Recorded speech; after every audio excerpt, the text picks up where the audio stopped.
Hello everyone and welcome back to my channel. In the last video, we have talked about the cost of debentures from the chapter of cost of capital. So जैसे कि मैंने आप लोगों के साथ में discuss किया था कि अगर हमें स्पेसिफिक कॉस्ट कंप्यूट करना होता है तो we need to compute the cost of debentures, cost of preference shares, cost of equity and retained earnings. इन चारों की हमें क्या कंप्यूट करनी पड़ेगी? कॉस्ट ऑफ कैपिटल कंप्यूट करनी पड़ेगी कि हाँ, इन चारों मेथड से अगर हम फंड्स को रेज करते हैं तो हमारी वो इंडिपेंडेंट कॉस्ट क्या आएगी, जिसमें कि इसके पहले के वीडियोस में हम लोग ने डेप्थ पार्ट कवर कर लिया था। तो आज हम जो टॉपिक के बारे में बात करेंगे that will be preference share capital. ये किसके बारे में बात करेंगे? प्रेफरेंस शेयर कैपिटल के बारे में बात करेंगे। अब यहाँ पे आपको कुछ बातों को समझना पड़ेगा। सबसे पहले क्या चीज़ होती है?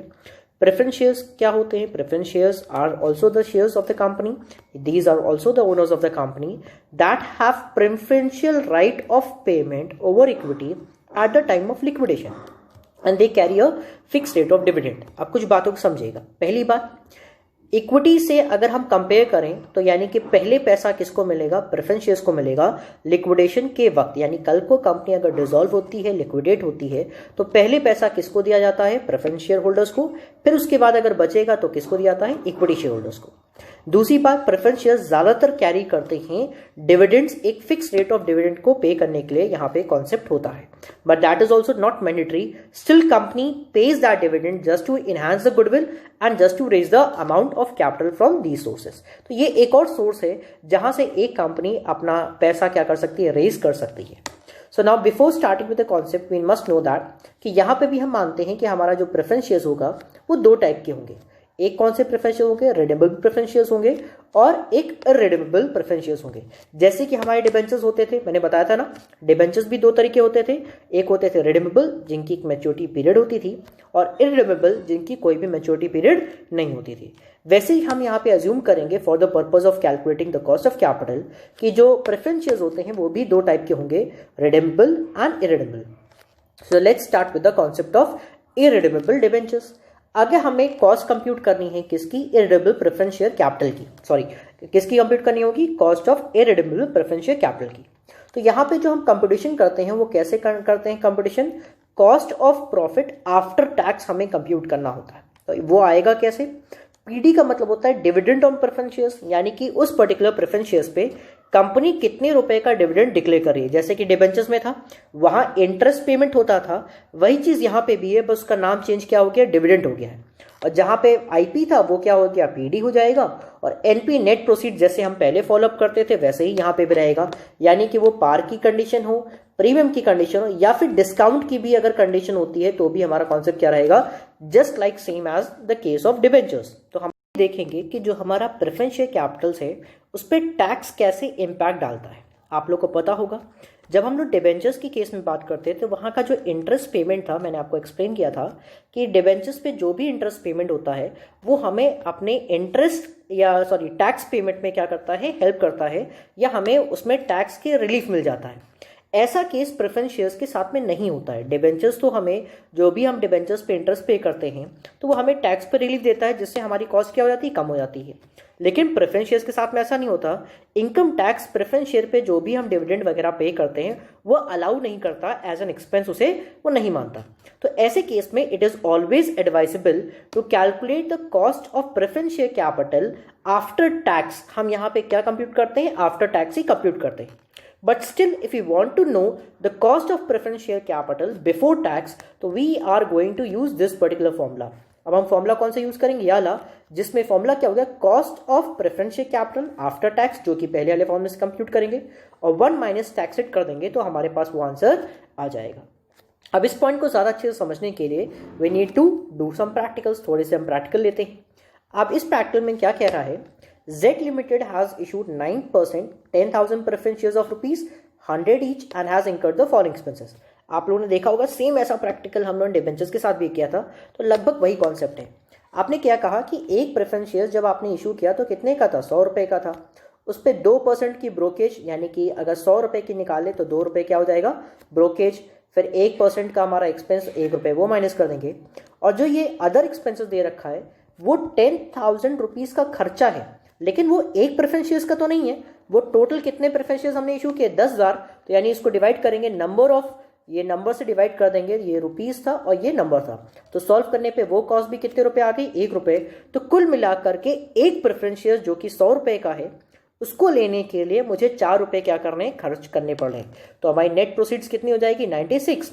और जो हम डिविडेंड पे करेंगे वो किस रेट से पे करेंगे, 9% के रेट से, 100 रुपए के हिसाब से। तो उस तरीके से हमारे पास सारी वैल्यूज आ सकती है।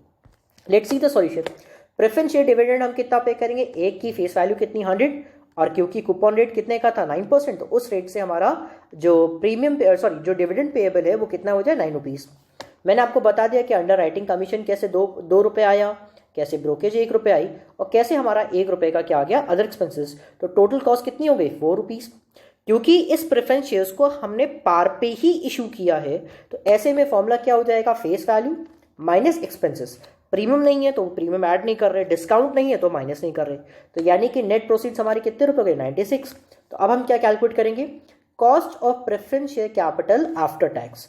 फॉर्मूला विल बी डिविडेंड यानी P D, preferential dividend upon net proceed 200, और उस फॉर्मूले के अकॉर्डिंग हमारा आंसर कितना हो गया, 9.375।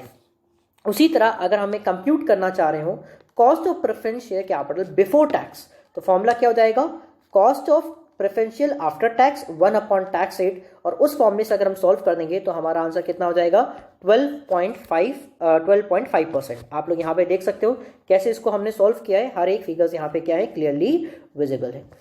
अब हम आते हैं एक प्रैक्टिकल और ले लेते हैं। जब इतना हम लोगों ने आपके साथ में डिस्कस किया तो चलो एक प्रैक्टिकल और डिस्कस कर लेते हैं।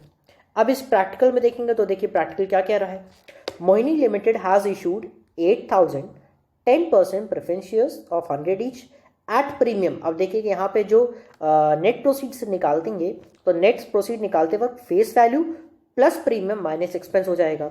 और एक्सपेंस देखो कैसे, 2% अंडर राइटिंग कमीशन है और 1% ब्रोकेज है, सॉरी 0.5% ब्रोकेज है। अदर एक्सपेंसेस दे रखा है ₹4 फॉर 10 प्रेफरेंस। तो आपको ये चीज समझना होगा, 4 रुपए का खर्चा आ रहा है 10 प्रेफरेंस शेयर को इशू करने में, तो एक शेयर पे खर्चा कितना आएगा, 4 डिवाइड बाई 10, यानी पर शेयर उनकी कॉस्ट कितनी आ रही है, 0.4 रुपीज एक एडिशनल ये कॉस्ट आ रही है। मैं इधर लिख दे रहा हूं 0.40 रुपीज की आपकी क्या आ रही है, अदर एक्सपेंसेस की कॉस्ट आ रही है। बाकी तो सब कुछ डायरेक्टली गिवन है। तो अब हम इसका सोल्यूशन भी देख लेते हैं कैसे इसको हम सॉल्व करेंगे। तो यहाँ पे आपने क्या, प्रेफरेंस शेयर डिविडेंड हम कितना पे करेंगे, फेस वैल्यू तो 100, और उसी फेस वैल्यू पे हमने कंप्यूट किया कि हम कितने रुपीस का इंटरेस्ट देंगे, 10% का। तो हमारा कितने रुपए हो गए, 10 रुपीस। तो ये हो गया। जो हम इशू करते वक्त प्रीमियम ले रहे हैं वो कितने का है, 10 का। ये बात आपको समझ आ गई कि नहीं आ गई। एक्सपेंसेस फेस वैल्यू के हिसाब से 2% 2 रुपए हो गए। ब्रोकेज 0.5% था, तो 100 रुपए का 0.5 50 पैसे ही होगा। और अदर एक्सपेंसेस मैंने आपको बताया कितने रुपए का है, 40 पैसे की। कैसे 40 पैसे, क्योंकि कह रहा है कि 4 रुपए का खर्चा आ रहा है 10 प्रेफरेंस शेयर्स को, तो एक प्रेफरेंस शेयर्स पे कॉस्ट कितनी की हो गई, 4 डिवाइड बाई 10 यानी 0.40। तो कुल मिला के एडिशनल कॉस्ट कितनी क्या आ रही है, 2 रुपीज एंड 90 पैसा। तो नेट प्रोसीड्स कैसे कैलकुलेट करेंगे, face value plus premium minus expense, solve करने पे कितना आ गया, 107.10। सिंपल से कैसे हम कैलकुलेट करेंगे, 107.10। अब आप थोड़ा सा और आप देख लो आगे, इसमें हम देखिए कैसे कर रखे। हाँ, इसमें क्या है, कॉस्ट ऑफ प्रेफरेंशियल कैपिटल हमें कंप्यूट करनी है, आफ्टर टैक्स हम कंप्यूट करेंगे। तो कैसे करेंगे, PD preferential dividend upon net proceed 200। तो हम डिविडेंड कितने का पे कर रहे हैं, 10 रुपए का, और मुझे उन प्रेफरेंस शेयर शेयर होल्डर से कितने रुपए मिल रहे हैं, एक प्रेफरेंस पे कितने रुपीस मिल रहे हैं, 107 रुपीज एंड 10 पैसा।